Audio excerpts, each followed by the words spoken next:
Welcome to another fun-filled edition of Second City Sports Zoom Style. Zoom Style. Along with Lakeena McGee, I am Sydney Brown. You can follow yours truly on the Twitter and the IG at SidK80. Once again, that's SidK80. That's SIDKID80. That's SIDKID80. You can follow me at Keena McGee on the Twitter and at Keena_McGee on the IG.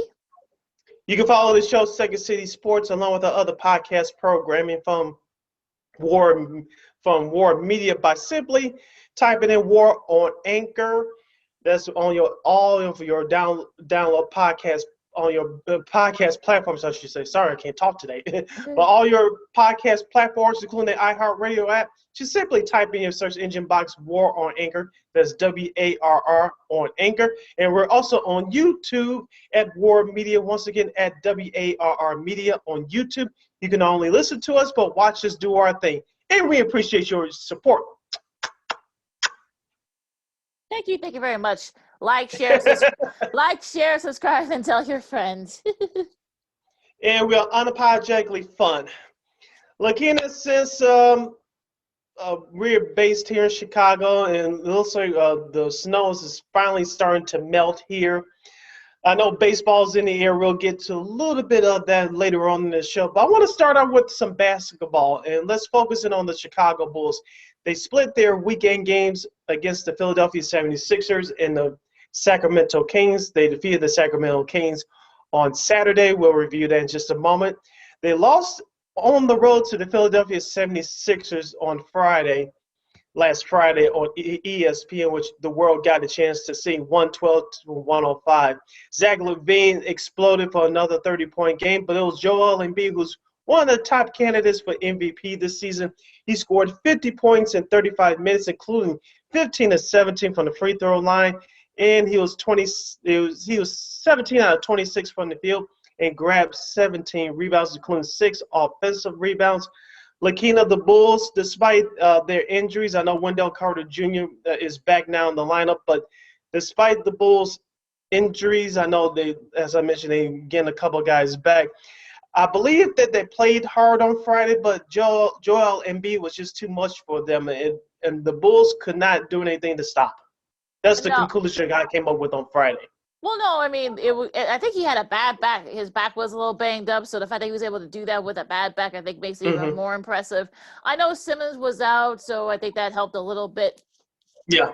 Bit for the Bulls, but look, this was the Bulls' only appearance on national television this year. So the fact that they didn't get their butts kicked, I mean, that's all we can really ask for.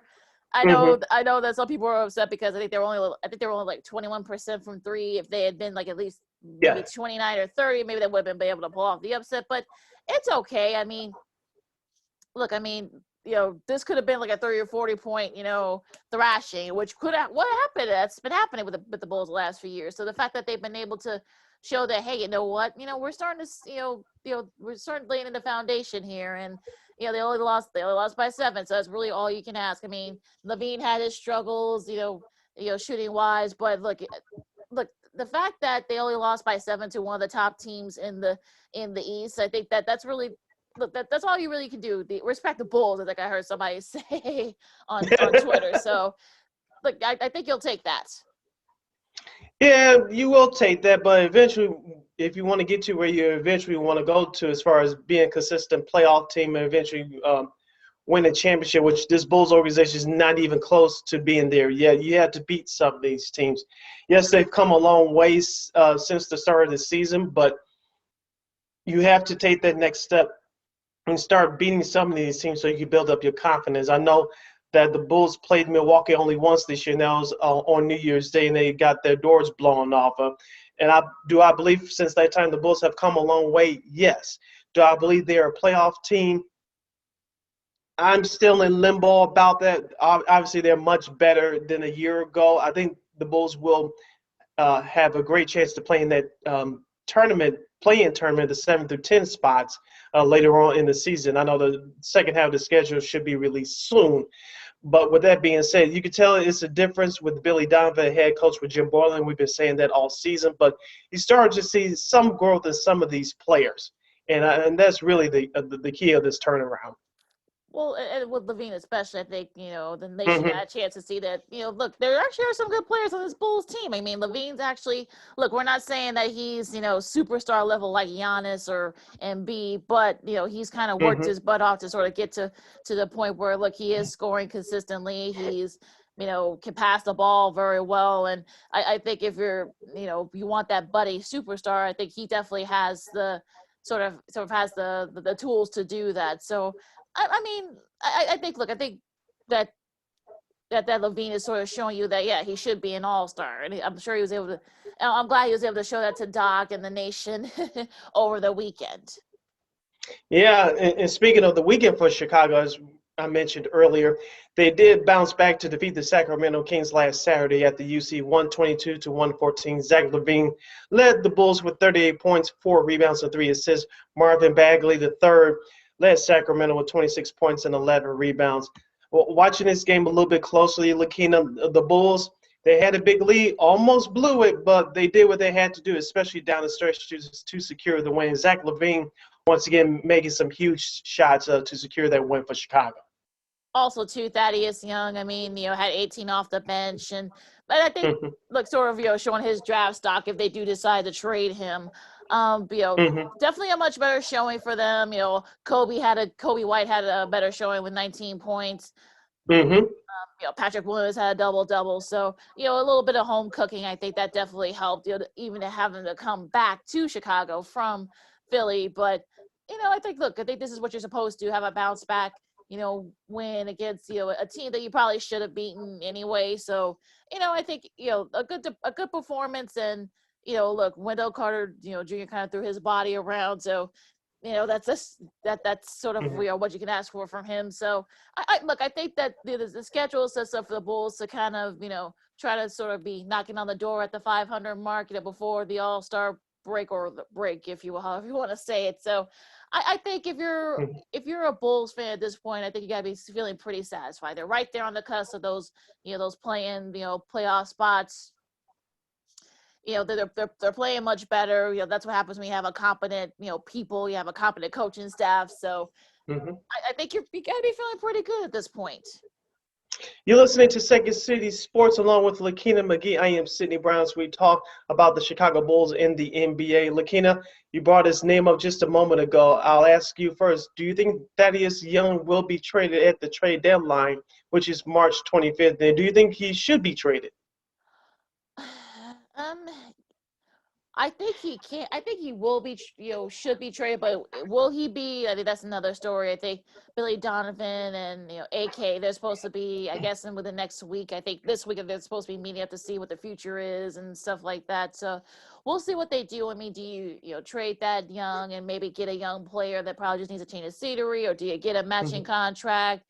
Do you probably get get a second round pick? That's probably what the best you're going to get for Thad Young. So I don't know. It all depends on what direction they decide to go. Do they want to try to tank and try to get back in the lottery, or do you try to play yourself into those playing playoff seeds and then just build on it that way? So I think the best thing about it is that we don't know what they're thinking at this point. So maybe that's a good thing. Yeah, maybe it's a good thing. I kind of, had that same thought over the weekend. I heard a couple of people comment on it. Should they? I think from basketball sense, yes, they should trade Thaddeus Young, but it depends on what they get back. It sounds like this management, for what we're being told, that they're going to make better decisions, especially better than what Garpax did for the last several years. We can't really judge them until they start making deals, willing and dealing, things along that line. So it sounds like to me the vibes that I'm getting, if the deal makes sense for any player, but that is Young we're talking about currently, if the deal makes total sense for the future of this basketball team, you go ahead and do it. But it looks like to me that this Bulls team, if they're right on the cusp of making that play-in tournament or becoming a playoff team just for outright, they're not going to trade everybody at once. It's not going to be a fire sale. I think we all could agree on that. So if the right deal comes on, I think Thaddeus Young will be traded. But I think this Bulls management will keep this team together to see how will they finish up. coming out toward the end of the season. Yeah, they're one game out of the 8th spot right now behind Charlotte. The Bulls are. So, I mean, it'll be interesting to see what direction they decide to do, because I think at this point, you're sort of it's sort of an open hand here. I mean, like you said, Sid, do they try to play for those one of those play-in spots, or do you try to maybe take a chance with the lottery next year, since the the draft class is supposedly deeper this year? So it'll be very interesting what direction they try to go. I think they could go either way. So and like I said, we just don't know what AK's thinking. He kind of keeps things very close to the vest, which is a good thing. So I think which is a great thing. With especially what has happened in recent years. So I think the fact that he is sort of he's transparent, but to a point. So I think you got to be I think Bulls fans should not freak out either way. If they decide that, hey, we're going to try to play in for those those one of those spots, fine. If they decide to sort of we'll trade that we'll try to tank the rest of the season and try to get in the in the top 5 again. It's up to AK. So it's AK's world. We're just gonna have to wait and see what he does. You're absolutely correct on that. Now, before we move on to the rest of the association, I believe that the All-Star reserves will be announced this week, and Zach LaVine's name has been brought up for the last couple of weeks. Lakeena, I'll ask you, and then I'll chime in afterwards. Do you believe that Zach LaVine will make the All-Star team this year? I think he should. Will he? I don't know. I mean, will Doc, have the final say as to to make up the rest of the East roster, since they have the best record the Sixers do, and he'll have a sort of have like the final say on who gets in. I mean, I hope he does. It'd be his first All-Star game, All-Star selection. So we'll see. What about you? I'm going to go out on a limb and say yes, he'll make it, because the Bulls, even though as of this recording, they're 3 games under 500, hopefully there'll be 2 games under 500, because the Houston game would have been played by the time this episode is released. The closer to the 500 mark the Bulls are, unlike a year ago. I think it increases Zach's chances. Should he be in there? Yes, but he has heavy competition. Of course, James Harden, who was not elected as a starter, he'll get in as a reserve. You have Jaylen Brown ahead of him. You still have a couple other guys that are ahead of him as well. But I think his chances are better because the Bulls are a competent team. And as you mentioned, they're 1 game out of the 8th seed. And I think they're a couple of games behind the 6th seed or the 4th seed, something to that effect. So they're right there. Now, are they one of the top teams in the league? No, but they're very much improved from a year ago. So that's why I believe that Zach LaVine will make the All-Star team. I think he's 2nd or 3rd in the league this year with the most 30-plus point games this year. Yep. I know he went on that tear last year because, of course, the All-Star game was here in Chicago, and the Bulls weren't winning most of those games that he was tearing up the league in. So this will be sweet redemption as Zach earns that All-Star spot. I think he'll be very, very pleased if he does make the All-Star, get that All-Star spot. The reserves will be announced, I believe, on Wednesday or Thursday, if I'm not mistaken. So we'll see if he makes it. I think a lot of Bulls fans are going to be hoping that he does, and so will we. Yeah, we'll have either way. We'll have a lot to talk about on Friday. Absolutely. So what sort of caught your eye over the weekend in the NBA? Let's start off with the Friday's action. Of course, I did watch this game live via my computer. The Jazz and Clippers wrapped up their 2-game series. The Clippers defeated the Jazz on Friday, 116-112. Donovan Mitchell led Utah once again with 35 points. Kawhi Leonard chipped in with 29 for the Clippers. It was a great back-and-forth contest. The Jazz, they are a very good defensive team. I did watch them play defense closely, but the Clippers just had too much down the stretch there. And you can see when Kawhi and Paul George, when they are both healthy in the lineup for the Clippers, they're darn near unbeatable. When one of them is missing, you have a chance there. But when both those guys are healthy in the lineup, the Clippers are pretty much tough to beat. You ever heard not one peep out of them this year as far as behind-the-scenes nonsense and things to that nature. So they're really focusing on basketball, and you see why they have one of the top records in the league, especially in the Western Conference.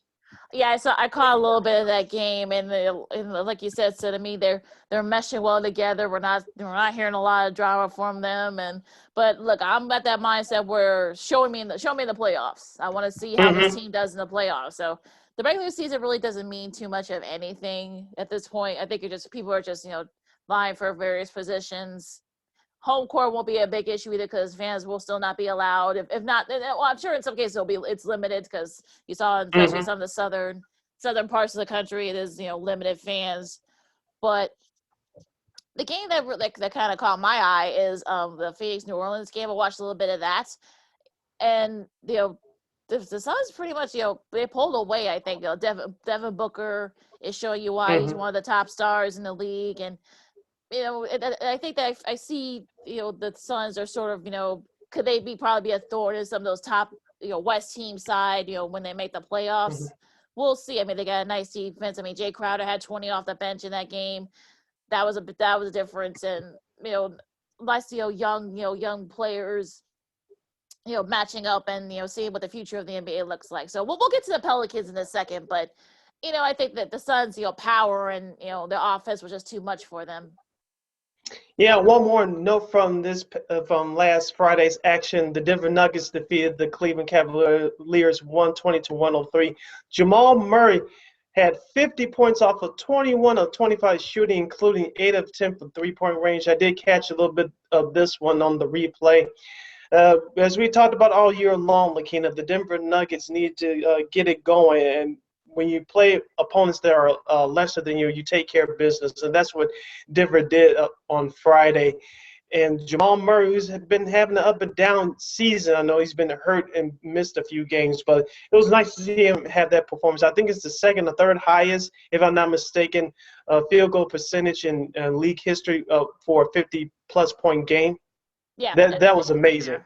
yeah, just incredible, just an incredible shooting performance by him, and he's starting to kind of get better a little bit, because Jokers need some help, Yes. he's sort of doing a lot of the scoring, so hopefully Murray has gone through his struggles, and hopefully he can be that consistent second scorer and help Jokic out. Yeah, and that's what Denver needs if they want to make it deep into the playoffs again this year. Now, turning to Saturday's action, the Golden State Warriors lost to the Charlotte Hornets 102 to 100. The Hornets win is a story, but it wasn't the big story. I did watch some of this game from at the beginning. Steph Curry was warming up, and then because of an illness, he pulled himself out of the game and did not play the entirety of. He did not play the rest of the game. But the Charlotte Hornets were down 2 points, and then of course Draymond Green went to force a jump ball. Didn't get the call. He starts arguing as usual with the referees. Picked up 2 quick tees and gets tossed. And, of course, Terry Rozier hit the 2 free throws to tie the game. And, of course, Charlotte won the game on the last second bucket. Lakeena, I still believe the Warriors are a playoff team if Draymond Green and Steph Curry stay healthy. But losing back-to-back games at Orlando, then losing in ugly fashion to the Charlotte Hornets, that's not going to get it done. And especially melting down like Draymond Green did on last Saturday night. That's not smart. Yeah, it's just not smart at all, and Mm-hmm. knowing the fact that Steph was out, and you're gonna act Yeah. like this. No, that's not. I'm sure Kerr got on him about that, and I just think that just wasn't a very smart thing for Draymond to do when he still the Warriors still actually had a shot at winning that game. So Mm-hmm. the fact that this could be the kind of loss that comes back to bite you in the butt if it comes down to maybe perhaps one game or a half a game. This loss, this helps Charlotte in their playoff, chase. But if you're the Warriors, especially in the West, when there's a lot more depth, you can't afford these kinds of losses. No, you can't, especially in the competitive Western Conference. As we said going into the season, Lakeena, spots 5 through 8 will be competitive and crowded. So you cannot afford to go on a long losing streak. I know this team hasn't played in a week because of dealing with COVID issues, but the San Antonio Spurs are quietly in the mix, so you can't count them out. We know Utah's at the top of the Western Conference, but you look at some of the other teams too. Sacramento, I know they lost to the Bulls on Saturday. but they're a young team that could catch a little mini winning streak. You can slip up against them. The Phoenix Suns the same way. They're all packed up. So if you're the Warriors, you cannot not afford to lose games against teams that you're better than, even though they're not the same team as they were a few years ago winning those championships. But it's a crowded field. Now, let's not forget about Memphis either, even though they got blown out at home against Phoenix on Saturday. It's a crowded field, so you cannot afford to do stupid things and go on long losing streaks, because if that's the case, you can forget about the playoffs for the Warriors this year. Exactly. The Wizards upset the Trailblazers. That kind of surprised me. Bradley Beal had 37 in that game. That result kind of surprised, because just considering the Wizards have had their struggles for various reasons, but Westbrook had a triple double as usual, and it just maybe the Blazers got caught looking ahead a little bit because they thought it was just the Wizards, but Carmelo had his struggles in the field, so I think that sort of derailed the Blazers. But hopefully, again, these are the type of losses that don't come back and bite you in the butt if you're the Blazers. Yep, and Damian Lillard is playing at an MVP type level, so these things happen every once in a while. But for Portland, you cannot lose to too many teams that are below 500, especially in a crowded Western Conference. The highlight game of the night from last Saturday was the Miami Heat facing the Los Angeles Lakers at Staples Center. That was the ABC primetime game. The Lakers did not look good. Actually had a chance to win it at the last second. LeBron James steals the ball off the inbounds pass. Alex Caruso missed a game-tying jumper. The Heat escaped with a 96-94 victory. Kendrick Nunn, Chicago's very own, led Miami with 27 points. LeBron James had 9 rebounds, 9 assists, and 19 points for the Los Angeles Lakers. Lakeena, as we said before, Anthony Davis will be out now past the All-Star break. Is it time to hit the panic button for the Los Angeles Lakers, or should you be concerned, not too concerned, or hit the panic button? I think you're right in the middle at this point in the season. I think, I think that's fair. Yeah, I think, you shouldn't panic, but again, you're sort of like, okay, what's going on here? Because there's some various guys out there now you can get, Drummond, Griffith. Look, Boogie's out there now. I'm sure maybe he might come back to the Lakers. Remember, he wasn't a part of that, team that won last year. So I'm sure he's going right. They cut him at the All-Star break a year ago. Yeah, because of his injury. So,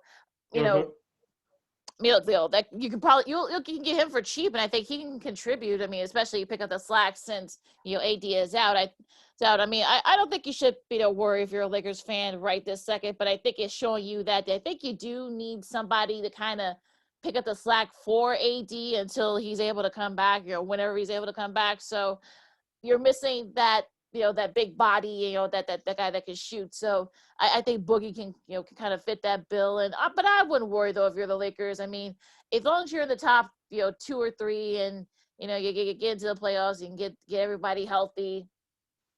I think you shouldn't have to. I think Lakers fans should not be freaking out at this point. I know some of them are, but I think people should kind of just pull the brakes on the panic. Watching some of that game on Saturday, Lakeena, you had to be encouraged by some of the players that have to fill in Anthony Davis's shoes. Of course, it's going to be a collective team effort. It has to be, but Kyle Kuzma led the Lakers with 23 points. Also, Montrezl Harrell contributed with 18 off the bench. I know there was a few guys that didn't play for the Lakers coming off the bench. They didn't use too many guys. Frank Vogel, the head coach, didn't use too many guys coming off the bench, but you're starting to see who's going to be the second guy to LeBron James until Anthony Davis gets back.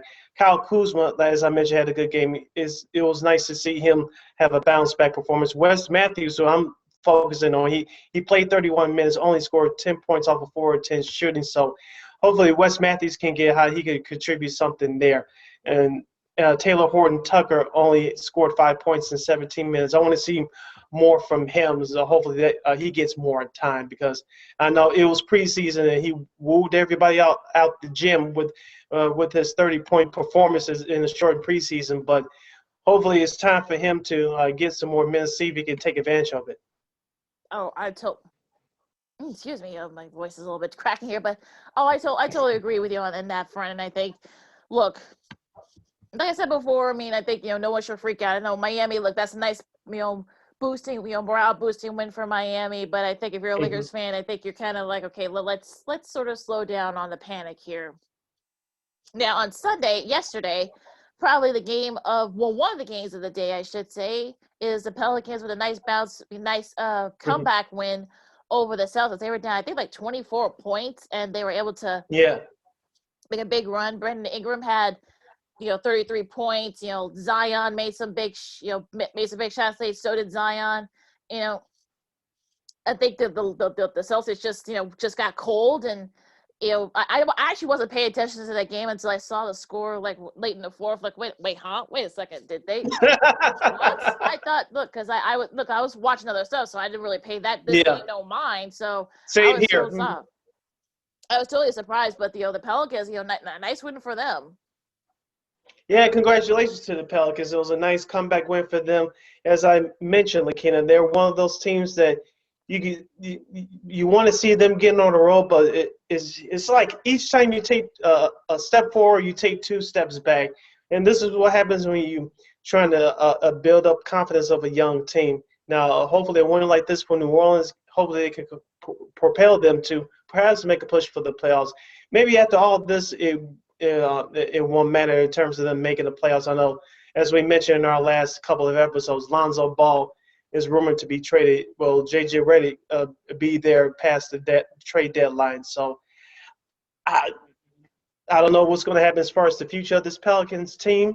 But yesterday's performance, they really showed me something. As you mentioned, trailing by 24 points late in the third quarter. Brandon Ingram, who was an all-star last year here in Chicago, like you mentioned, he came up big. Finally, it's nice to start to see him live up to his potential. He was one of those players that needed to get out of LeBron's shadow, and he's taking advantage of it. He's been doing that for the last year or so now. Yeah, I'm sure. I'm glad the nation got to see how good of a player he is last night. Another game that kind of a little bit of controversy with the ending. The Nets and the Clippers. The Nets have now won 6 in a row, beating the Clippers. Kyrie had 28. James Harden had a double-double, leading the scores with 37. I know there was a call that Kawhi got a call against him. Offensive foul.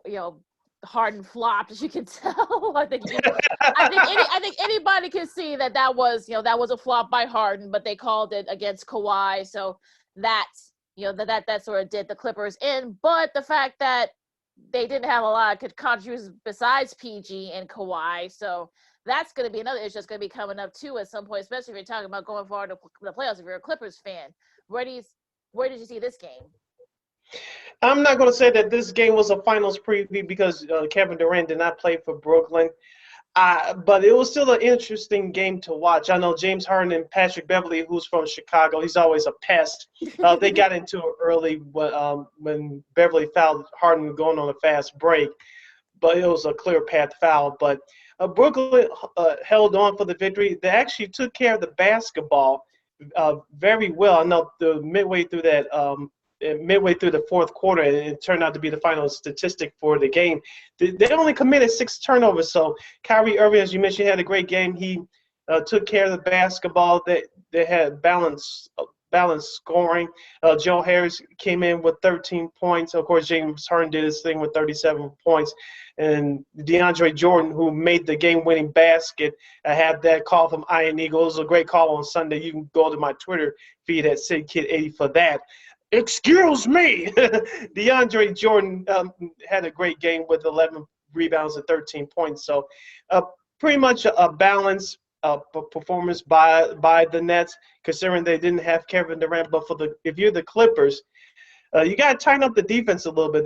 Like I mentioned earlier, they're still one of the best teams in the Western Conference. But you're going to have to tighten up some things defensively. And you're going to have – who's going to be their third scorer consistently to help out Paul George and Kawhi Leonard? Will it be Nicholas Batum? Will it be Marcus Morris Sr.? Will it be Reggie Jackson coming up off the bench, even though he only played 4 minutes on Sunday?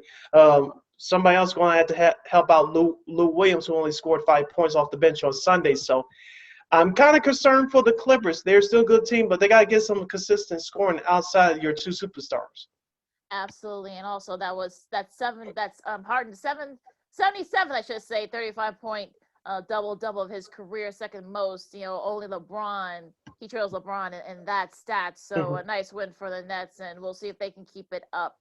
Now, probably like the biggest sort of, off the court news is that we have a coaching change already this early in the season.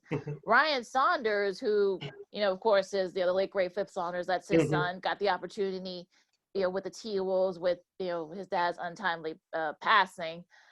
Unfortunately, lose to the Knicks, they get fired. He had the third worst record in the NBA over the span of 3 seasons, 43 and 94. Now, Chris Finch, who they're getting from the Raptors organization, it looks like he's not going to be an interim coach. He's going to be the head coach. So, there's some other things that have come up. They have a top assistant at the T-Wolves, but they went going outside the organization. What do you think? What do you think about, this whole thing, Sid? I mean, it's sort of, things are sort of kind of getting weird up in Minnesota. Yeah, this is what happens when you have one of the worst teams in the league. Of course, D'Angelo Russell, they acquired in a trade deadline last season. And he was injured in last week's one of their games last week. Now he's going to be out 4 to 6 weeks. This is what happens when we have a lack of talent, and you have to look at not just the players, but you have to look at your front office as well. So this is what happens when all those things are not working in cohorts, and so you see changes like this. Will it get better with the Timberwolves? If you're a Timberwolves fan, you hope so, but you really have a long way to go. You think we have problems here in Chicago? I'd rather be the Bulls right now than Minnesota, to be honest with you. So, but looks like the Timberwolves maybe have to scrap this thing all over again. I don't think it will be a question of when. Of not if, but when they trade Karl Anthony Towns. Because if you're him right now, you're one of the best young big men in the league, and you've been an all-star at a point in your career. I want to go play for a championship. I want to play in the playoffs. And it looks like I'm not going to get that here in the Twin Cities. Well, yeah, Russell's out right now because of an injury, and I think if you are Karl Anthony, you say to yourself, okay, what's the future here? Are you guys gonna sort of wipe everything clean and start again? If not, I don't want to be a part of it, or I want to be a part of, the future of this franchise. So if I were him, I probably would be saying, okay, what's going on here? What's the deal here? So it'll be interesting to see where this goes, because sorry it didn't work out for Ryan over and with the T-Wolves. Was really cheering for him, but unfortunately this is the NBA, and this is also a business too. So it'll be interesting to see what Towns does. Will he be saying that, okay, yeah, I want to get out of here, I want to be able to get a chance to go to a playoff team or a title contending team, because you don't want to waste he's still very young, he's only 23, but you don't want to waste your talent. So you're just hitting your peak, and you really don't want to stay here if you're going to be sort of stuck at the bottom for the rest of for the rest of your career. So if I'm Towns, I'm going to the Minnesota T-Wolves brass and say, okay, what's going on here, what's the deal, and what's going to be what you guys are trying to do these next few years. You're listening to Second City Sports along with Lakeena McGee. I am Sydney Brown as we talk about the National Basketball Association. As we wind down this segment, Lakeena, before we take our time out, let's preview some of the big games that's coming up this week in the association. If you're listening to us on a Tuesday, we'll say today, happy Tuesday. So let's take a look at a couple of games that you guys can look forward to on Tuesday as far as the NBA is concerned. The first game on TNT will be the Boston Celtics at the Dallas Mavericks. Airing at the same time, but locally on TV, will be Philadelphia at Toronto via Tampa Bay. Of course, Toronto defeated the 76ers on Sunday. Let's see if Philadelphia can bounce back in that one. Then, of course, in the nightcap, and this will air on TNT, the Portland Trail Blazers and the Denver Nuggets. That game should be fun. Lots of high scoring. Oh yeah, this could be first 140 or something like that might win it. It'll be interesting to see what mood the Trailblazers are gonna be in after what happened over the weekend against the against the Wizards. So it's going to be very interesting to see how they respond. Also, to Washington and the Clippers. I mean, we'll see how the Clippers respond to the way they lost on Sunday. So those are the two games out west I'm looking forward to. All right, let's head over to Wednesday's action at 7 o'clock. Shout out to our good friend Alana Techhour. It's the Toronto Raptors traveling to Miami to take on the Heat at 7 o'clock Chicago time. At the same time, it'll be the Minnesota Timberwolves against the Chicago Bulls from the UC. Excuse me. Assuming that everything goes according to plan, the San Antonio Spurs will be back in action at OKC against the Thunder. And, of course, at the nightcap will be on ESPN at 9 p.m. Central Standard Time. The Los Angeles Lakers will face the Utah Jazz. So, of course, if you're Utah, even though Anthony Davis will not be playing for the Lakers, this is a big test for the Jazz to see if they can match up against one of the top contending teams in the league. If you're the Lakers, you're looking for a bounce back because I think you need to sort of, get that confidence back up because LeBron can't do it all by himself. So Kuzma, Candace Pope, the rest of that that team, I think they're going to have to step up to sort of challenge Utah because it's going to be very interesting. It's going to be a very interesting game in Utah. Yes. And let's flip it over to Thursday to wrap it up. The TNT doubleheader at 6 p.m. Central Standard Time. It's the Dallas Mavericks against the Philadelphia 76ers from Wells Fargo Center. And then the nightcap will feature the New Orleans Pelicans against the Milwaukee Bucks from Pfizer Forum. That's at 8:30 p.m. Central Standard Time on TNT. Also, other games to note for Thursday, for this coming Thursday, Orlando at Brooklyn at 6:30 p.m. Assuming Kevin Durant will be back by then. And, of course, at 7 o'clock on Thursday, you'll have the Clippers at the Grizzlies. Should be a fun one there. This could be very interesting. Kawhi versus John Morant. That should be a fun one over there in Memphis. I'm looking forward to that one. So some good games as NBA is, finishing up their first half of their season. Yes, we got a little bit over a week and a half to go before this All-Star break, as you mentioned in air quotes. So, the games are getting hot, and the competition is starting to heat up. So, it'll be interesting to see which teams will separate and which teams will go to the bottom. Lakeena, let's take a 20-second timeout on Second City Sports. When we get back, we'll talk that hockey, as the NHL has a little bit of egg on their faces, and then of course we'll get into the final line and the rest of the college basketball action from the weekend, and we'll get to a cover story that's regarding the world of baseball, especially here in Chicago, and I'll mention something that I saw on television in basketball on Sunday night, which could affect the rest of the sports world. You want to stay tuned for that. You're listening to Second City Sports. Along with Lakeena McGee, I am Sydney Brown. We'll see you on the other side. Welcome back to Second City Sports Zoom style. Zoom style. Along with Lakeena McGee, I am Sydney Brown. You can follow yours truly on the Twitter and the IG at SidKid80. Once again, that's SidKid80. That's SIDKID80. That's SIDKID80. You can follow me at Keita McGee on the Twitter and at Keita_McGee on the IG. You can follow this podcast, Second City Sports, along with the other podcast programming from War Media by simply going to our website at weareregalradio.com. That's WEAREREGAL radio.com. And you can search War on Anchor wherever you download your podcast, including the iHeartRadio app. Type in that search engine box, War on Anchor. That's WARR on Anchor. And we're also on YouTube at War Media. Once again, at WARR Media on your YouTube engine. Search, just type it in there. You can not only listen to us, you can watch us do our thing live. Thank you for your support. Like, share, subscribe, and tell your friends. Because we're unapologetically fun. Now, Lakeena, I had some fun late Saturday afternoon watching the Fighting Illini as we talk about college basketball now. The Fighting Illini, they're starting to play great basketball. They're playing terrific at the right time, defeating the Minnesota Golden Gophers on the road, 94-63. Illinois is ranked 5th in the country right now. They are 16-5, 12-3 in the Big Ten. Ayo Dosunmu, or as I call him on this show, Ayo Dosunmu had another triple-double, the second of his career and of the season.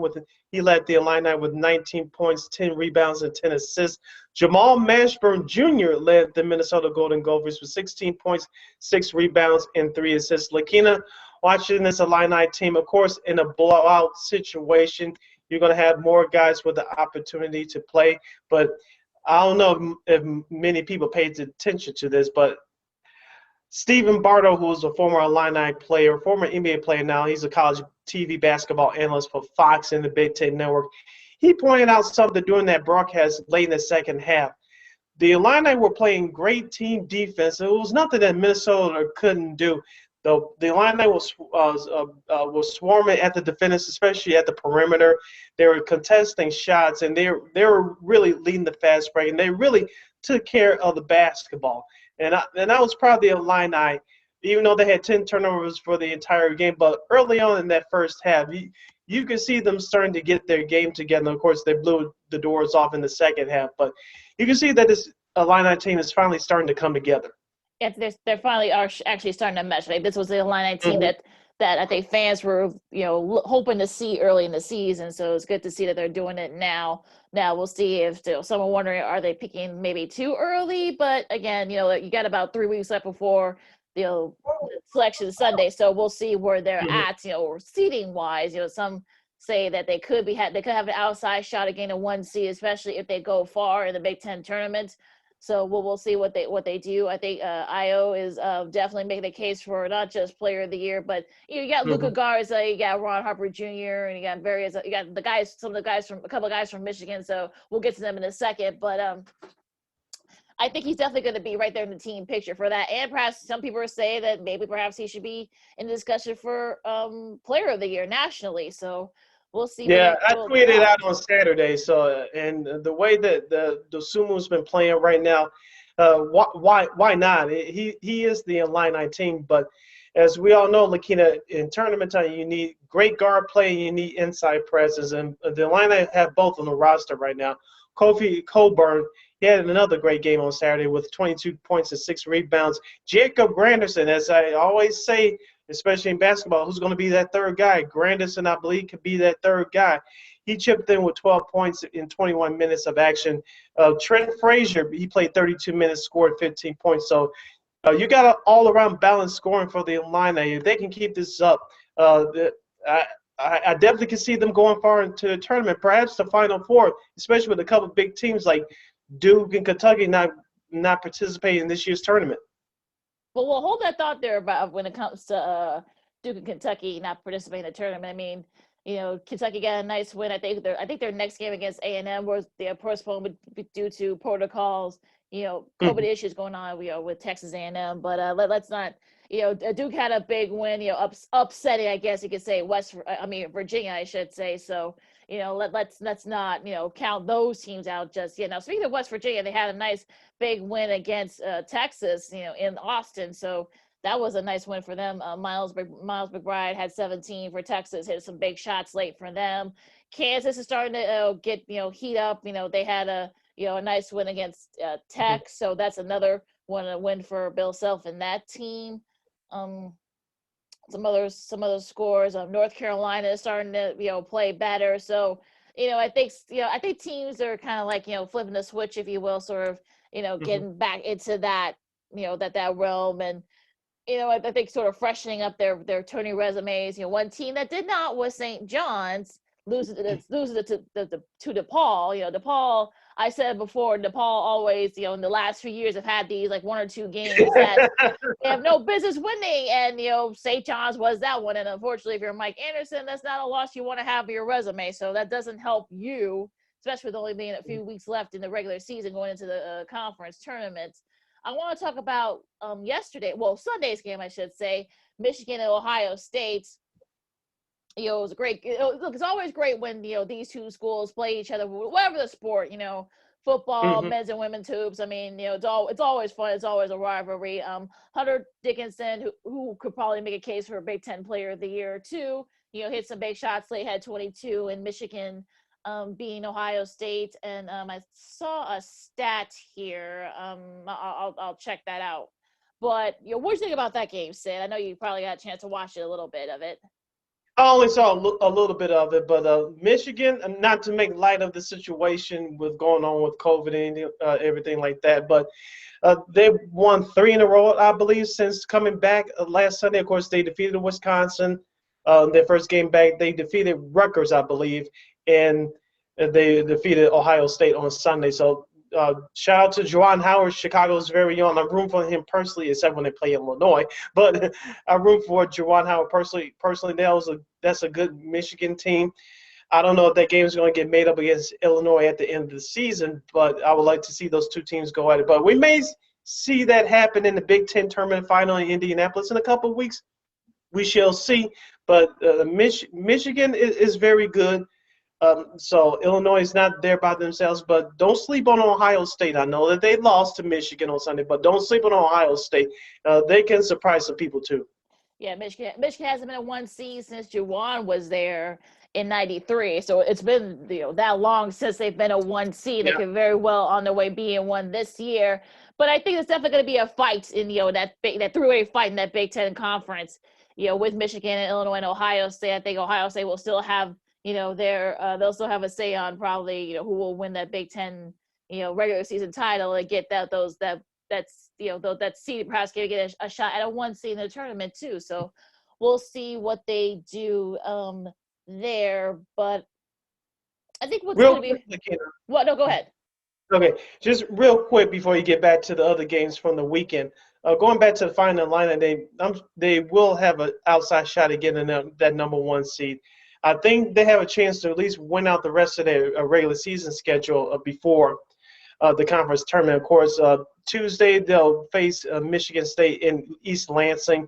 And then, of course, on Thursday they'll face Nebraska in Champaign. And then, of course, on Saturday they'll travel to Wisconsin for an early afternoon game. And, of course, next week, as of right now, they'll go to Michigan on March the 2nd. And then, of course, they'll close out the regular season at Ohio State on March the 6th, which is another week or so away. So I think Illinois can run the table and finish out on a perfect note.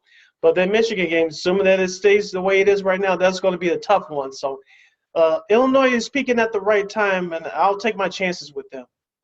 Could be very well it'll be for not just a 1 seed for the conference tournament, but also maybe a 1 seed in the tournament. Mm-hmm. So that could be that's probably a game for all the marbles in that front. Some of the other games, Wisconsin had a nice little bounce back. I think they needed that win because they had lost like 3 in a row. So they needed that win against Northwestern. Northwestern, it seems like they just just completely fell off after starting the conference season 3-0. Maryland keeps their tourney hopes alive with their win over Rutgers. Michigan State kept their tourney hopes alive with their win over Indiana. Indiana, not helping their tourney resume. Houston with a nice bounce back win. Remember we said a couple of days ago where they lost to Wichita State, knocking them off the ranks of them being in that conference. Just blew the doors off. Cincy, Penn, Iowa, also got back on track with their win over Penn State. So. Everybody's sort of, jockeying for position. Some of the games that are coming up tonight, these games will already be played, so I'll skip over to Tuesday. Like I said, the Illinois-Michigan State game, Michigan State needs that game to kind of keep their tourney hopes alive. West Virginia, TCU needs it to keep their tourney hopes alive. St. John's needs to beat Villanova in order to keep their tourney chances. Texas and Kansas, that should be a fun one there down in Austin. Ole Miss needs a win at Missouri to kind of keep their tourney hopes alive. So a lot of these bubble teams are need to kind of get, because they're running out of games, because some games have been sort of moved around because of COVID and some have been canceled. So some of these teams are need to kind of like get themselves on the other side of that bubble. Yeah, and 2 teams I want to give a shout out to real quick. This is from Saturday. I know in our last episode I previewed one of these games one of the games for people to watch. Number 23 Kansas got back on track as they defeated the Texas Tech, the 67-61. David McCormick had a great game for the for the Jayhawks, scoring 17 points, grabbing 8 rebounds and 2 assists. And Florida State ranked 16th in the nation. The Seminoles got by the Pittsburgh Panthers 79-72. Waquan Gray does it again for the Seminoles, scoring 16 points, grabbing 8 rebounds, and also tallying up 2 steals. Florida State in the ACC, I know they traditionally are known for as a football school, but they've been coming up in basketball over the last few years, and people better watch out. It could be, and look, I always felt that last year, if it not, if it turned not gotten canceled, maybe they could have went to the Final Four, but one of the things we'll never know. But Iowa and Michigan, that should be a good one there. I think that's one of the makeup games. The games that Michigan had to make up. Ohio State and Michigan State, I should say Michigan State. Like again, they need these wins, to rack up so that they can keep themselves in the conversation. Boise State needs to beat San Diego State, who is ranked, in the Mountain West. They need that to sort of, make sure to freshen up their Tourney resume. So, like I said, a lot of these teams are starting to, freshen up their they need to freshen up their resume because, like I said, the weeks are getting shorter and you're running out of games to sort of make up for those bad losses, St. John's. So you definitely need to kind of keep up and sort of stay within that, on the other side of that bubble. Yep, this is the time of the year to ramp it up and window dress and show improvement. So this is one of the reasons why we love college basketball, as we head even closer to Selection Sunday for March Madness. You're listening to Second City Sports along with Lakeena and McGee. I am Sydney Brown. Lakeena, let's talk about some baseball and let's focus in on the White Sox. I read an interesting article as now all teams have reported to spring training as all the teams have started the first day of full workouts. Full squads have reported. Reading Daryl Van Schoen, I'm assuming I'm pronouncing his name correctly. He's the White Sox beat writer for the Chicago Sun-Times, and he wrote an article on Saturday. This was published on Saturday, focusing on the 24-year-old Michael Kopech. He was one of the White Sox key pitching prospects. He hasn't pitched in the game since September of 2018. I'm going to just read a couple of quotes here from the article. This is from Michael Kopech from the article by Daryl Van Schoen. Quote, I learned that I needed this game a lot more than I realized. There were multiple reasons, Kopech said. COVID being one of the reasons, having some health issues in my family. There were a lot of personal reasons as well. I've been candid in the past about mental health being important and prioritizing so I can be the best version of myself on the field. That's a lot of what it came down to as well. Kopech said that he was welcomed back with open arms by the organization, including teammates, and felt relieved throwing off the mound and feeling the ball coming out of his hand with life in these first few days of spring training. Everybody is celebrating the birth of the baby, LaRussa said, and we're all celebrating the way that he's throwing. Kopech and actress Vanessa Morgan became parents for the first time in January. A boy named River. Kopech filed for divorce back on June 9th, but being a father has given him a fresh perspective on life, he said. Lakeena, I know there was also rumors via Twitter and back channels that Michael Kopech didn't like that he wasn't, quote-unquote, guaranteed a spot for last season. We don't know if that's ever going to be proven true or not, but we talked about it last week. Lakeena, he's in competition to get one of those last 2 spots in the starting rotation. If he doesn't get it, will the White Sox screw around with him and put him back in the minors, or will he be used as long relief? But no matter what happens, and I said this in our last episode, manager Tony La Russa is giving everybody a clean slate. Everything is a go. You have to fight for your job. I don't owe anything to you. This is a clean slate. And Michael Kopech is one of those guys. With the mental health issues aside, let's see what Michael Kopech's made of. He hasn't pitched in 2 years. He's going to have to earn a spot just like everybody else. Me personally, I'm rooting for him, but he's on the same playing field like everybody else.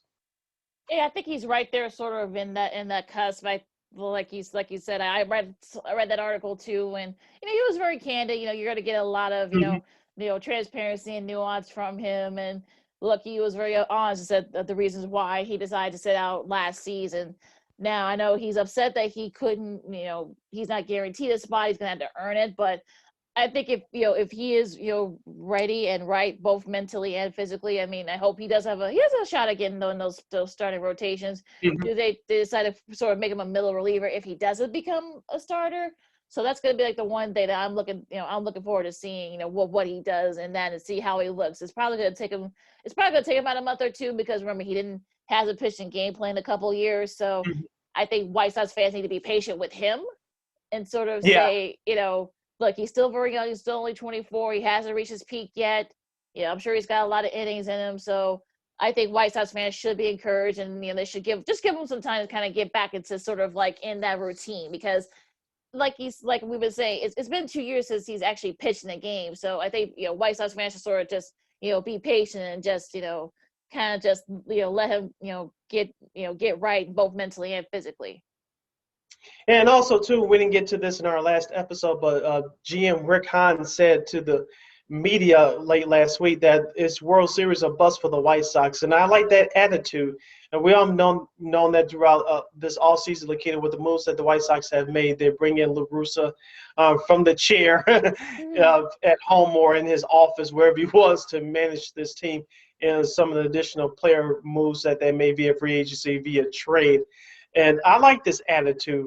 It is World Series of bust. It's going to be a battle between them and the Twins, I believe, for the AL Central crown this year coming up in 2021. So I like this attitude. And, of course, with Tim Anderson not liking the comment that he was ranked 10th, 9th or 10th as best shortstop in the American League by MLB Network, pissing him off. That's bulletin board material. Just turn that pain into power. And the White Sox come out with the right attitude. The sky's the limit for the Sox. And also, too, as I mentioned before in our last episode, Lakeena, La Russa is the right guy for this job, because he's going to set the table, set the agenda for those guys in the locker room. You can let them be themselves, but if they get out of line, you got to reel them in and say, this is what it takes to win. You can't do what you want to do and skip steps on your way to achieving perhaps potential greatness. You got to take it one day at a time, one step at a time. You got to put in the work. There are no cheat codes here. There's no skipping steps. You have to do it in a certain way and do it with professionalism. Yeah, I heard his interview on ESPN 1000. I was impressed, as usual, what he says, because people forget he's actually a pretty smart guy. So I think he kind of sees and knows what will work and what doesn't work. He'll have his his opportunities to figure out like which combinations of various lineups that that he'll use in various games. Will he adjust to the pitching matchups and stuff like that? So especially the attitude and the passion. He's already said, look, I'm gonna let the guys be themselves, but if they get too far ahead, I am probably gonna have to rein them in. So it'll be very interesting to see what he does. I mean, I'm sure it is probably World Series or bust, but you got other teams, in your own division. Like I said, Minnesota may have a say. Houston might have a say. We'll get to when we do our divisional previews, but they're gonna, it's not gonna be just the White Sox, and just everybody else. I mean, there are definitely a couple of teams in the AL that can say, hey, wait a second, we might have a chance to knock you guys off. So look, are the White Sox the favorites? Of course, but again, they're not kind of like the favorite. I mean, some would say Houston, some will say the Yankees. So and the Rays. So yeah, I think I'm not saying that the White Sox fans should tip our expectations, but I think you're not the only ones in the AL that are the favorites in for the World Series. And there's always a surprise team or two, Lakeena, that pops up in there that we're not expecting. So the White Sox, along with everybody else, should be a top contender. Should be be aware of that as well. I got what you're saying. But yeah, so like I said, I mean, it's going to be very interesting, especially in the AL. The AL is going to be fascinating because, like we've been saying, like I said, the Yankees, the Rays, the Blue Jays, I know they're still kind of looking for where the heck they're going to play because Canada's still not going to let them play in Toronto. So, Oakland might have a say. may have a say in that. So look, there's going to be like about 3 or 4 other teams that are going to be saying, "Hey, wait a second, don't don't etch the White Sox in the World Series picture just yet." So I think it's good, but it's going to be fun though. But I think that people are looking forward to seeing how this team looks, and it's good to see that people are noticing that. Hey, you know what? This White Sox team is actually pretty good. So you got Tony Lewis back over there. So we'll see what he can do with this squad. You're listening to Second City Sports along with Lakeena McGee. I am Sydney Brown. Lakeena, let's transition over to football real quick before we get into that hockey. I have my television on right now. And the headline is that Jimmy Garoppolo, the current quarterback for the San Francisco 49ers, is reportedly in favor of waiving his no-trade clause. If that's the case, Lakeena, Musa, dude, if you're Ryan Pace and the Chicago Bears, do you take a shot at getting Jimmy Garoppolo? And if so, what do you think it's going to take to get him? He's been injured the majority, minus that 2019 season where San Francisco reached the Super Bowl and lost. Minus that season, Jimmy Garoppolo has played barely half the seasons there. If you're Ryan Pace, do you even at least make a call to see what can you get for Jimmy Garoppolo? Well, if you're John Lynch, you're hoping that he calls, right? So maybe he can fleece him like he did last time. Come on now. Look, he's a Hall of Famer now, for goodness sakes. But and rightfully so. As a player.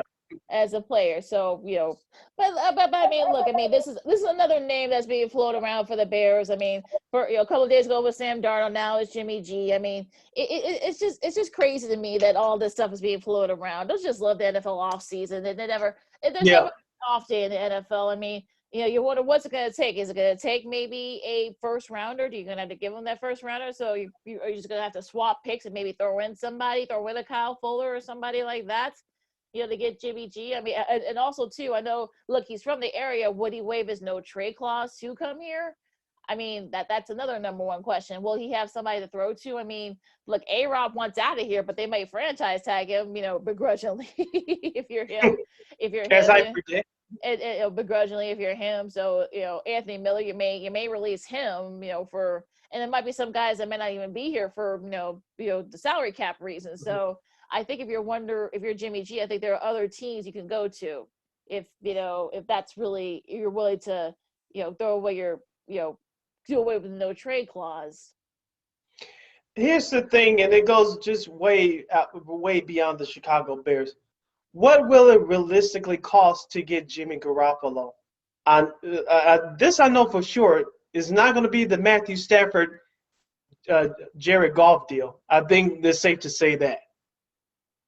Oh yeah, no, I don't think so either. Will one first round pick and another additional second or third round pick, a combination of those two, will it do it, or can you get away with not giving up a first round pick? Now, if you can get away with not giving up a first-round pick, so be it. But I got a sneaky feeling that the San Francisco 49ers, hopefully you're not as dumb as Philadelphia got caught in that bluff when Philadelphia was trying to trade away Carson Wentz, which eventually happened last week to the Colts.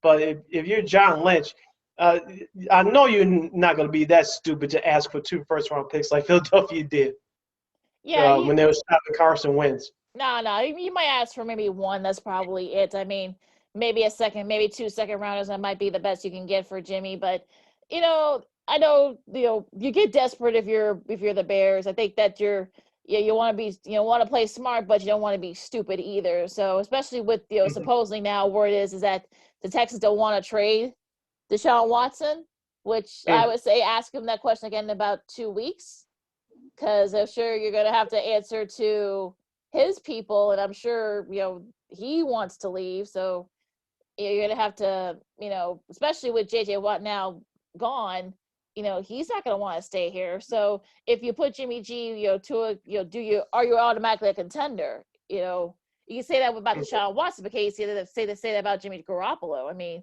even if you put him back with the Patriots, I mean, I'm sure the Patriots would love to try to coax him to, bring him back there.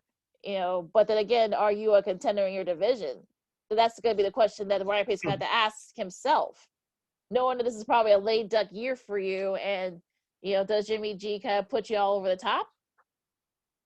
That's sort of That's like a the number one million-dollar question. question. Yep. Because you're up against as far as salary cap is concerned. And like I said, you don't know the future of Allen Robinson, so we just don't know. Hopefully, Ryan Pace will be smart and say Jimmy Garoppolo for that price tag of that contract. No.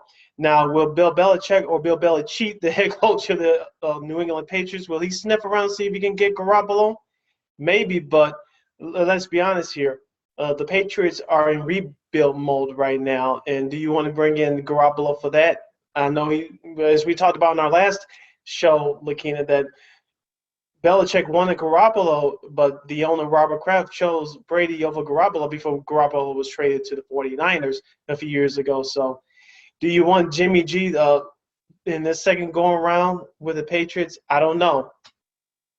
Well, especially if, like you said, Sid, I mean, they probably are going to be in rebuild mode. So do you want, if you're Garoppolo, do you want to be a part of that? Or do you want to go someplace where, you could be a contender? I mean, look, I mean, maybe John Lynch could somehow put together, a package with Garoppolo, maybe a defensive player, and maybe a couple of draft picks to Houston. Maybe he'll give Houston a call because I guess, according to Peter King, that I guess there are a couple of teams that have inquired to have asked for a package, but the Texans don't want to listen. I think they're in denial. They're in denialville, as they say, because I think no, seriously, because I think that look, Deshaun Watson doesn't want to play there, and you don't want to have an unhappy star. Yes, you hold all the cards, but so does Watson, and you don't want to have an unhappy star. I mean, you've already had to get rid of one with JJ Watt. You're basically gonna let him dictate where he wants to go, but you're not gonna let your star player who clearly doesn't want to be there anymore not give him that same courtesy. No. So if look, like I said, we said before, San Francisco could be a sleeper to get Deshaun. I think that still happened. We know that Lynch could be a very persuasive guy. So if he could say, look, I'll give you Jimmy Garoppolo, maybe one of our defensive guys, couple of picks, first and second round picks, and will you give us Deshaun Watson and maybe a couple other players too. So I don't know. I mean, we just see what Lynch decides to do, because would Garoppolo want to go to Houston, waive this no trade clause, and I know Watson will probably waive his no trade clause to go to San Fran, because they're pretty much basically built to win and still, or at the very least contend. So it's sort of like, look, I don't think we've heard the last of this. I know with some of the reports and what Peter King said, he's pretty plugged in, but look, don't be surprised with nothing at this point. Yeah, as you always say, Lakeena, the NFL offseason never sets to disappoint us, so this is just only beginning. We'll see what happens there. Let's do that hockey quickly, Lakeena. The NHL has egg on their faces. I wanted to watch the Colorado-Las Vegas game on Saturday. It looked perfect on TV. The sun was shining, and the teams were playing some very competitive hockey. At the end of the first period, the Avalanche were leading the Golden Knights 1-0. But the sun started to shine in Lake Tahoe, Nevada. The snow was beautiful, but the ice was starting to melt because of the sun. In layman's terms, the skaters would have to skate in a lake, and you don't want that to happen. So what did the NHL do? They had to postpone the game until midnight Eastern time, 11 o'clock Chicago time, to conclude that game, in which the Avalanche held on to win 3-2, of course, which moved the game on Sunday with the Philadelphia Flyers and the Boston Bruins from the afternoon until the evening. Both those games were on your cable network instead of your broadcast network. Lakeena, it seems like to me that the NHL, and I know why people want to pound on the NHL, and rightfully so at times, but I think they just ran into some bad luck here. Yeah. As far as the weather is concerned, but I can understand putting the game on cable on Saturday night because you're not going to bump out Saturday Night Live. That just wasn't going to happen. But Sunday night you put the game on NBCSN. You can question that there, but I think they really ran into some bad luck this weekend. And maybe I'm trying to look at it from a level-headed position, but Well, look, I mean, the setting was beautiful, right? I mean, if you saw the setting behind it, I retweeted, the photos and the videos, just a beautiful, you get the mountains and stuff. Pierre-Edouard Yeah. Belmar from the Avalanche said, "Well, we're actually gonna skate on a lake." No, you're not skating on a lake. He kind of like, always says the darndest things he does. If you guys have seen his history of his comments, he's actually pretty funny. He's actually a pretty funny guy, though. But I mean, look, I think you set it all up. You thought that just maybe that, because for what I saw, the ratings from the start of it actually were pretty good if you're in BC. But then, like you said, they had to delay it. It was already midnight. It was already midnight out east, and it was only 11 o'clock, here. And like you said, so they're not going to bump off Saturday Night Live.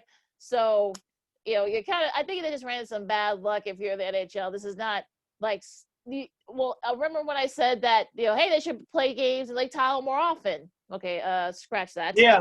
Scratch that. But not when it's sunny, apparently. Yeah, I think they misjudged the weather. So I think someone probably should have looked at the weather and said, you know what, maybe the sun might be a little bit too warm, and you may have to. You don't want it too warm, but you don't want it too cold either, because it might start crickling. So there was sort of like in a sort of a rock and a hard place for the NHL. I mean, look, you tried it. It didn't go as well as you thought.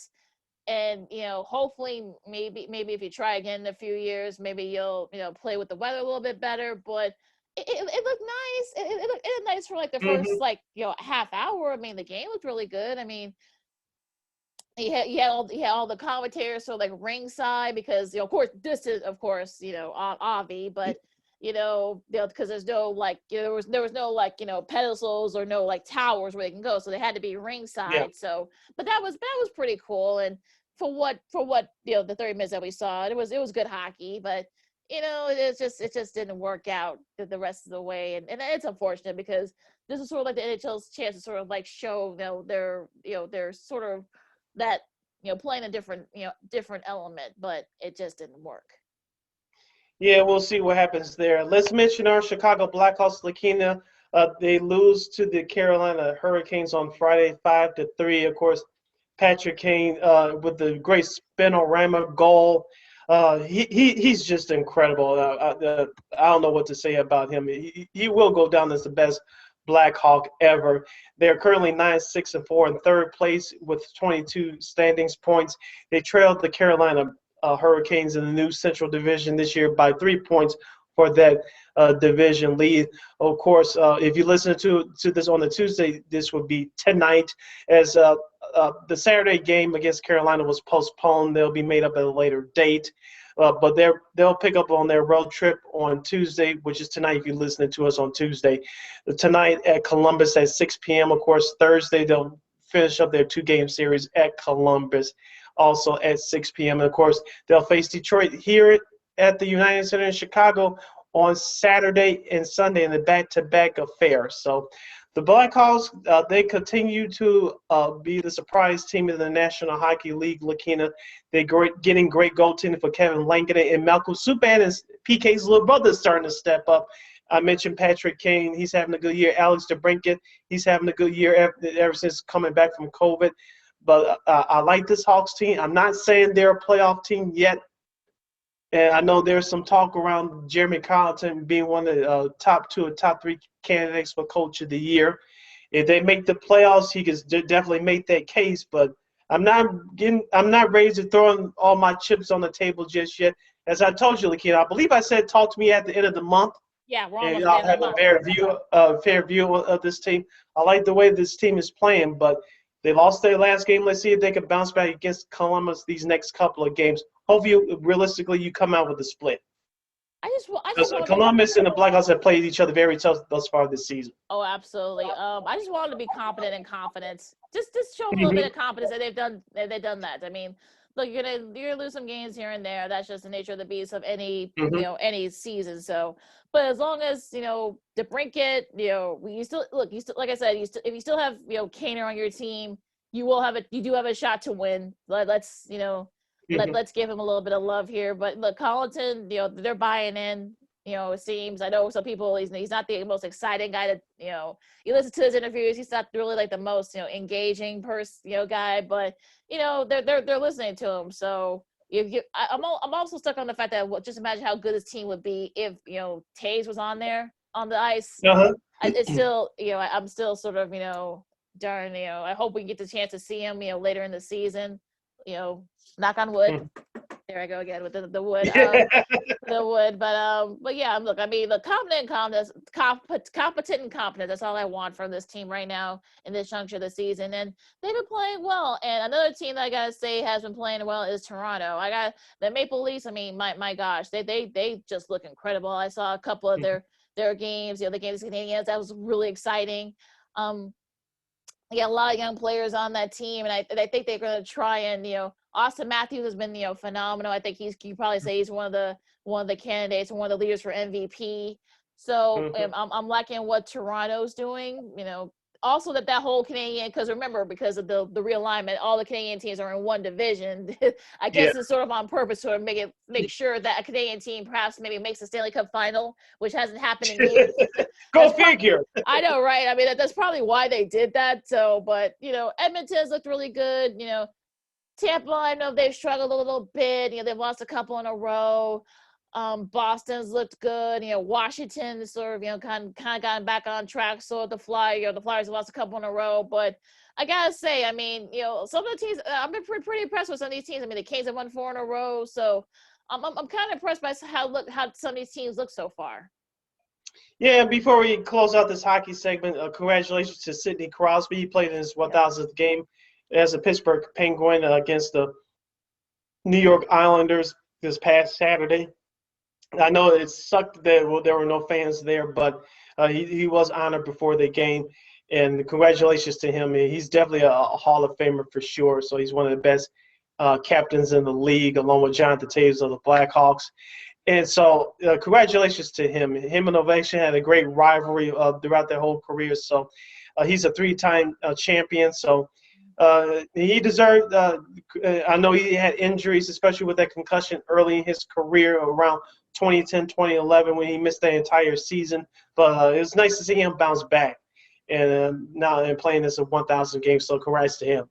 Good, yeah, good for him. I mean, I think he's still playing at a very high level at his age. So, I think we should appreciate him while we still have him because, he might be retiring in a few years. You never know. So, yeah. You're listening to Second City Sports along with Lakeena McGee. I am Sidney Brown. As we wrap up today's show, Lakeena, let me bring up this topic to you as we have a couple of minutes left. I was watching the Milwaukee Bucks and the Sacramento Kings game via my computer on Sunday. And guess what I saw? And my eyes did not deceive me. What'd you see? I saw fans in the stands. Let me repeat myself. I saw some fans in the stands. And which I'm going to relate this to what's going on around the baseball world and what's going around our city of Chicago, which we are broadcasting from. I don't know if you saw the news over the weekend, Lakeena, but Dr. Anthony Fauci said that he's hopeful for fans coming in, for fans going to baseball games this season. But if you follow our show, we told you that fans, we thought that we're going to be seen at games this year, but it depends on how many. I'm still on that track. I'm not going to back down from that. Which brings me to the city of Chicago, Lakeena. Mm-hmm. Do you think that at some point this season, going to our basketball and hockey teams, do you think that the United Center will be open up to fans? If they are, it's going to be at limited capacity. We got to accept that. Do you think around March or April that, provided that both of our teams will have realistic shots at the playoffs, do you think that Mayor Lori Lightfoot and Governor J.B. Pritzker, Governor of Illinois, do you think they'll allow the United States to open up to fans? Because for the backdrop, the state of Wisconsin opened up Lambeau Field for Green Bay during their 2 home playoff games, and nothing happened there. And they opened up Fiserv Forum for the Milwaukee Bucks fans. Why is not happening here in Chicago? And I know it's been low as of this broadcast, 3.2% of the positivity rate for COVID-19. I know they're not going to open up at this minute, but if we keep at this rate, by the end of March or April. Do you think it's a realistic shot of the United States being open to fans? I think there's always a shot, right? I mean, I think, people are more and more folks getting vaccinated, which is great, but there's still a big disparaging among the races, among ethnicities too. So I think, folks are still, I know here in Illinois, I think like dining is like indoor dining is like at 40%, which look, I'm not doing that yet. I'm not at that point yet. But I think there's a shot. I mean, look, a lot can happen between now and April. I would say I'll use April as probably the best example because I think that's probably the most realistic chance of we're going to see some sort of fans. You're not going to see packed house at the UC. That's just not going to happen this season. It's just not. I actually had a friend ask me because his wife's a big White Sox fan. They live in Ohio. They're going to be coming here in a couple of months to visit, and they want to go to a White Sox game. Well, I told him that, look, a lot of the tourist attractions, especially here in Chicago, are still closed or limited. So, look, that's not to say that in a couple of months that will change. But right now it's not. I think, I think some people are afraid of the variants. You got like like a half dozen different variants out there, that you don't know if the vaccine will defend it against. We still don't know that part yet. And also too, I mean, you don't know, you got some of these super spreader events, you got the tournament, and some of the other stuff's gonna be coming up too. So I think I'm sure folks are suffering from COVID fatigue, but look, we're right kind of like at the finish line. We're kind of like right down the home stretch, so it's gonna be a few months before we can kind of get fans in the stands. So if there are fans in a couple of months, it's going to be probably 20-25% max, I think, for the rest of the season. Now, for baseball, they started about a little over a month. There won't be any fans. Now, will that change by May or June? We'll see. But I think right now, it's a process. You kind of you got to take it slow. And little by little, they'll probably add more and more after the positivity rates go down. But I think folks need to kind of just be patient a little while, just a little bit longer. Now, I will counteract with this, Lakeena. It sounds like baseball, they're going to, if this gets approved, of course, you got to work with your local government, state officials. Their plan is to have, with everybody, with all the states, I'm talking about baseball now, open up at 25 a year, like you said, 25% max capacity. I was watching a program on the Yes Network in New York City via my computer, and they said that they're going to open up Yankees Stadium at 10% capacity. And, the Yankees had, along with the Red Sox and the Cubs, have the 3 highest ticket prices in the league. And so that's really huge we all know that New York City has gone through it, and they were one of the cities that got hit the worst during the beginning of this pandemic. So to open it up at 10% is something. Obviously, I think it'll have to increase over time, but they're going to open it up at 10%, right? Everybody else is trying to open up at 20%. I know Dodger Stadium, I was listening to some LA radio stations over the weekend, and they said that you could have some Dodgers fans in there sooner rather than later. I always said this, Lakeena, and I think I said this on this program before. I'll say it again. You will have fans in these stadiums for baseball this season. It's just a matter of when. Now, how many of these cities are going to have fans in there for opening day? I'm not sure, but you're going to have fans in there this season, and it's going to be between 20 and 25%, as you said. So we just had to get used to that for this season. Now, it's not a question of if, it's a matter of when, and this is going to be beyond COVID at this point. It's all about economics from here on out. Oh yeah, that's why I wouldn't be surprised if you see the UC goes to maybe 20 to 25%, later in the season, especially as you get closer and closer to the spring, and as it get warmer and warmer, and more folks get vaccinated, and the vaccines are becoming more and more available. So I think, like I said before, folks need to sort of just be patient. And look, we're right at the cusp of this thing, getting down to the wire here. And even then, you're probably still gonna have to wear a mask. Dr. Fauci also said that, look, you're still probably gonna have to wear a mask, even, if they are allowed fans, just to sort of, to say, well, everything. So you're still gonna have to wear a mask in a lot of various, places around. So things might get back to normal. I'm air quoting here for those who are going to be watching this in YouTube, quoting normal. But again, I'm sure we'll see fans, but it's going to be at a distance. It's going to be it's gonna be this is gonna be not gonna be a lot of people. Like you said, it is gonna be about economics at this point. So especially with baseball, but we'll see. I mean, will it happen sooner? Maybe, but I wouldn't count my chickens before they hatch in that front. So I think people just need to be patient a little while longer. No, I'm finished. We're recording this on February 22nd. Things could change within the month. I think a lot is going to happen with the spring training games. Yes, it's in Arizona, but there's going to be limited fans there as well. I think a lot is going to happen to see what's happening with the attendance in these spring training games with limited capacity, and also too with many of these teams that are on the come up, like the White Sox here in Chicago. These teams need to get back and make money. Period. The question is how soon will that happen? Is sooner is better than rather than later, because let's be realistic. The stands won't be empty forever. It's just the matter of what's the process of getting these fans back in these stadiums, because the teams need to make money, because 60% of the revenue comes from fans. The other 40% comes from concessions, television, and things along that line. So these teams cannot operate in the red forever. Yeah, we'll see. I mean, like you said, I think they have to think about green at this point. So we'll see what they does. We'll see what they do. Yeah. All right. Quick shout out here. A couple of shout outs in the Aussie Open and the tennis front. Congrats to Naomi Osaka, who won her 4th Grand Slam, her 2nd Aussie Open. Also a nice showing by American Jennifer Brady. But Osaka was just too much for her. She wins in straight sets to win her 4th, Grand Slam title.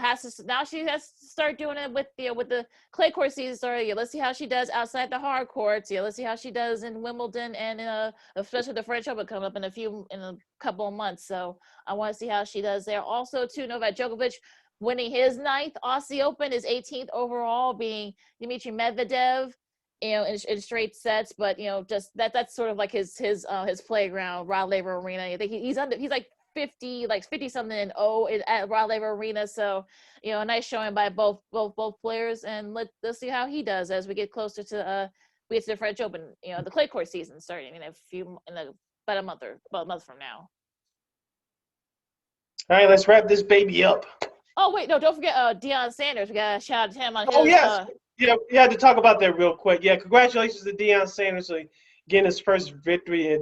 They won their first game on Sunday, 53-0. But he had his stuff stolen out of his office after the game. He was so upset, and rightfully so. And then, of course, Jackson State came out with a statement saying, "Well, those items were quote unquote misplaced, and we found them." And Deion Sanders said they weren't misplaced. Someone stole them. I got them back. But that was a weird situation to. He had a great victory in his opening game debut. He gets the gateway bath, and then something stupid like this tries to overshadow his accomplishments. This makes no sense to me. It's definitely some miscommunication there. Apparently, I guess the rumors were that it just moved it into a more secure area in his office, so to keep him out of the way. But then somebody else said they saw somebody trying to take us up, and it's just really crazy. But again, I think that unfortunately this is sort of pushing aside the headline that he won his first game. His good friend, and teammate and fellow Hall of Famer Troy Aikman was there to support him. You saw the video, that was just posted this morning on his Instagram. He said, he wouldn't miss us for the world. So, but Aikman's been very consistent supporting his teammates and good friends. He said all his teams were really good friends. He always supports them whatever endeavors, whether it's coaching, business, that kind of stuff. So, props to him, and also props to Mr. Sanders for his first win, despite all the weird stuff that happened afterwards. Yeah. Hopefully good things ahead for him in that program. Yeah, absolutely. So, look, if you guys are like I said, if you guys are football starved, and look, there's the FCS games going on. There's gonna be some more games this weekend. We'll talk a little bit about that, but it's look, if you're football starved, look, you're gonna be seeing it in various streaming services, so they'll be right there for you. Yep. And on now you can wrap it up. Yes, I can. And on that note, so you can follow me at Keenan McGee on the Twitter and at Keenan_McGee on the IG. You can follow yours truly, Sydney Brown, on the Twitter and the IG at SidKid80. Once again, that's SidKid80. That's SIDKID80. That's SIDKID80. You can go to our website, weareregalradio.com, for more information on articles in our podcast and the way you can get your podcast from not just this show, Second City Sport, but all the other podcast programs from the good folks at War Media. You can search for it on War on Anchor, wherever you download your podcast. Just type in that search engine box, WARR on Anchor, including the iHeartRadio app. And also, we're on YouTube at War Media. Once again, at WARR Media. You can not only listen to us, but watch us do our thing live. As we apologetically fund, we appreciate your support. Thank you very much. Like, share, subscribe, and tell your friends. All right, so it's going to be like the Cook Islands here for the next week, folks. It's going to be above freezing, finally. Yay!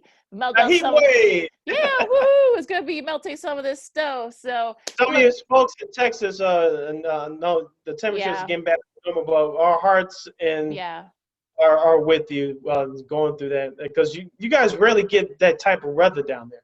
Yeah, so just awful. So this has been happening down there, but getting a lot of help, a lot of federal help, and also too, like you said, is finally above freezing down there. So hopefully things will start getting back to normal and people can kind of get back to their normal lives down there. They're also up here too. It seems like we'll see if it'll be a ways out. If it's going to be finally spring here, but it's nice to see that we'll be able to melt some of this snow up here. Yeah. All right, but still, you know what? Keep your hands washed, wear your mask, keep your distance, and be safe out there, folks, and be good to each other. For Sid, I'm Lakeena. This has been Second City Sports Zoom style, and we'll see you this weekend. Till next time, holla!